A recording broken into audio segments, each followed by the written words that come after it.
बिस्मिल्लाहिर्रहमानिर्रहीम।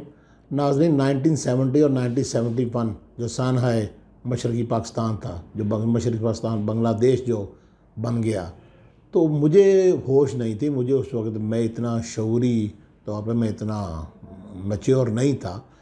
तो मैं जब पंजाब यूनिवर्सिटी के मैस कम्युनिकेशन डिपार्टमेंट में पढ़ता था, तो एक दिन मैंने सोचा कि मुझे उस दौर के अखबारात देखने चाहिए कि अखबारात में क्या था, क्या हुआ। तो आप यकीन कीजिए, नवाए वक्त अखबार की 16 दिसंबर की ख़बर थी, जिस दिन ढाका फाल हो रहा है कि पाकिस्तानी जो अफवाज हैं उन्होंने सिलहट, चटागांग, राजशाही और न जाने कौन कौन से शहरों का कंट्रोल संभाल लिया। ये 8 कालम लीड थी। उस वक्त अखबार की जो साइज़ भी बड़ा होता था, इसे बैनर लीड कहते हैं। बैनर लीड उस खबर को कहा जाता है कि जो बहुत कोई अहम खबर हो। तो यही सूरत हाल को इस किस्म की कच्चे के ऑपरेशन में दावे चल रहे हैं, जहां डाकू जो हैं वो ज़्यादा से ज़्यादा 150 से 200 हैं, इससे ज़्यादा नहीं। और जो गैंग हैं अगवा वाले, वो सारे 4 से 5 गैंग हैं जो कि दरिया के रहीम यार खान की तरफ हैं, और 2 से 3 गैंग हैं जो कि राजनपुर की तरफ हैं। ये कुल गैंग है जो अपने तौर पर वारदातें करते हैं। और इनको जो ये लोग अगवा करते हैं, कोई एजेंसी, कोई अदारा तहकीकात कर ले कि डील, मगवियान की डील कौन करवाता है, और मोर दैन 70% डील करवाने वालों में पुलिस स्काउट शामिल होते हैं। अब मैं बात करता हूँ ऑपरेशन की, तो मैं एक सवाल करता हूँ सारे पाकिस्तान के जितने भी दानश्वर हैं या जितने भी इंतज़ामी ऑफिसर हैं, मैं उनसे एक सवाल करता हूँ कि ये ऑपरेशन हर मरतबा गंदम जब पक जाती है उस वक्त क्यों शुरू होता है? ये उस वक्त क्यों नहीं शुरू होता जब गंदम बिल्कुल छोटी छोटी होती है, 2, 3, 4 इंच की होती है, 6 इंच की होती है, अभी निकल रही होती है, तब दूर तक सारा विजन क्लियर होता है, तब मौसम भी बेहतर होता है, तब क्यों नहीं ऑपरेशन होता? ये बहुत बड़ा सवाल है। तब ऑपरेशन क्यों नहीं होता? और फिर जब गंदम पक जाती है, और जिन्होंने गंदम बोई होती है, हज़ारों एकड़ पे गंदम जिन्होंने फसलें लगाई होती हैं, और जिनका कमाई का वक्त आता है, वो अपनी गंदम मार्केट में बेच के अपने पूरे साल की ज़रूरियात पूरी करते हैं, क्योंकि यहाँ मेजर जो क्रॉप है वो गंदम है। गन्ना जहाँ पे है वो साल की फसल है। तो ये वाहद ऑपरेशन है जिसमें हार्वेस्टर का इस्तेमाल किया जाता है, थ्रेशर इस्तेमाल होते हैं। तो सवाल ये है कि हार्वेस्टर और थ्रेशर का ऑपरेशन से क्या ताल्लुक़ है? ये वही कुर्की का कानून चल रहा है जो अंग्रेज़ ने बनाया था, और जिसमें बहुत से लोगों की जायदादें कुर्क हुई थी।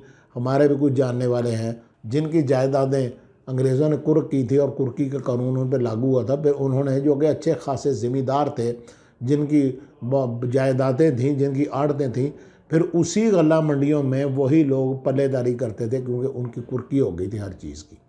तो ये वही कानून चल रहा है कुर्की का, जो कि इस वक्त ऑपरेशन जारी है। और 200 से 250 बंदों के ख़िलाफ़ जो कि तरबियत याफ्ता नहीं है, उनके पास बहुत कुछ है, उनके पास असला भी है, हर चीज़ उनके पास उनके पास पहुंचती है।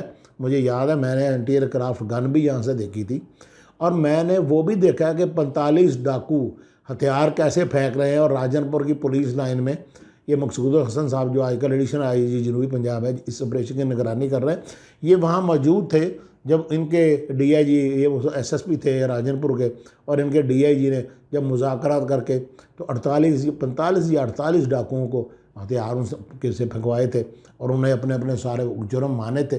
तो जब लिस्टें बनी हुई थी किसके ख़िलाफ़ कौन से अपना मुकदमात हैं, तो मुझे याद है एक बंदे ने कहा कि मेरे ऊपर तो बकरी चोरी का पर्चा था, ये FIR 13 कैसे हो गई, 14 कैसे हो गई? तो वो फिर मुबारक अतर चौई साहब ने कहा, ऐलान किया कि जिसकी झूठी और नजायज़ FIR है वो ख़त्म होगी, और जिस पे ओरिजिनल FIR है, जिसने जुर्म किया, वो चलान होगा। लोग चलान हो गए, आराम से जेलों में चले गए। बाज़ लोग हैरान होते थे कि हमने ज़िंदगी के 20-20 साल जो है वो इश्तिहारी के तौर पे गुजार दिए, हालांकि हम अगर कुछ सज़ा काट लेते या हम अगर पेश हो जाते तो ये मसला ही कोई नहीं था। अब सूरत हाल क्या है? अब सूरत हाल ये है, मैं हवाला नहीं दूँगा, मैं सन भी नहीं बताऊँगा, लेकिन मैं बिल्कुल जो बात कर रहा हूँ ये 16 आने सच है कि एक इसी किस्म का ऑपरेशन था। मैं इस खत्ते में जर्नलिज्म करता हूँ और मेरे भी रवाबत हैं, मुझे भी बहुत सी मालूमात आती हैं।